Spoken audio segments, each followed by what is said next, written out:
because in that era when you were becoming disfigured and the paper bags and all that sort of stuff, there was a lot of wrestlers who got a shot for like a month, like Jack Swagger, we're going to put the world title on you. Oh, yeah. But then a month later, it's done. Or Dolph Ziggler and all these different guys, and very rarely did someone get the chance to do it. But it seemed that whatever they gave you and however long you got it, you tended to either make the best of a bad situation or you came up with something that was really great.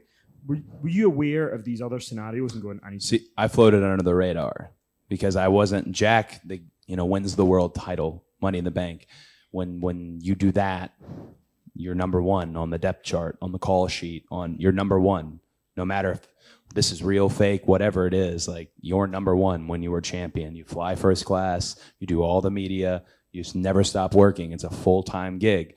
What I was doing was not dangerous enough for anyone to notice, or to pick apart.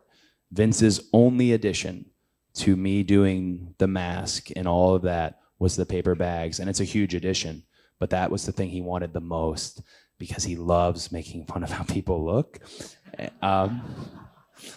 And he thought it was the greatest ever. He used to get mad. He's like, why aren't they booing? Well, it's fun. I'm not legit finding let me find the ugliest person. I'm just handing them to people in the front row. That's a hard sell, and they're not booing. All upset about it. But I was floating under the radar so that not enough pressure was on me.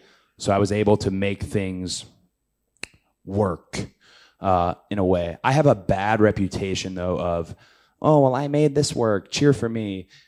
It's our job. So I only was doing my job. I don't believe that whomever, Vince, Hunter, who's ever in charge, I don't believe they ever insist on things not working. It's just sometimes things aren't meant to go as far as they do.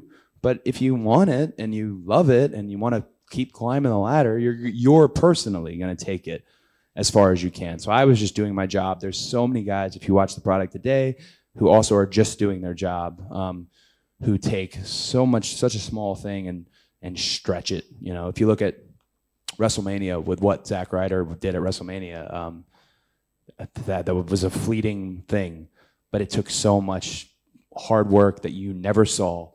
The reason he's added to that match is because it's amazing, but he did all this work on Main Event and Superstars, and Vince one day just finally looked up from his phone and saw him and thought, what are we doing? Let's do something with him. People like him.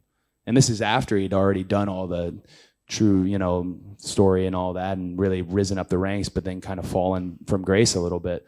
So all that hard work, so it's sometimes, unless you follow every single thing we do or unless you go to every single live event at WWE, it's hard to see really who are the young and hungry. And there's others just like me who, there's a lot of them who just do their job, but do it better, My transaction needs to be simple. I don't need to get caught up in whatever's happening behind the scenes. Those stories can be fun, but I need my story on the screen to be the more important story. Mm-hmm. And for that to happen, I need to be at the very best. Best as a superstar, best as a wrestler, because then the other stuff will come.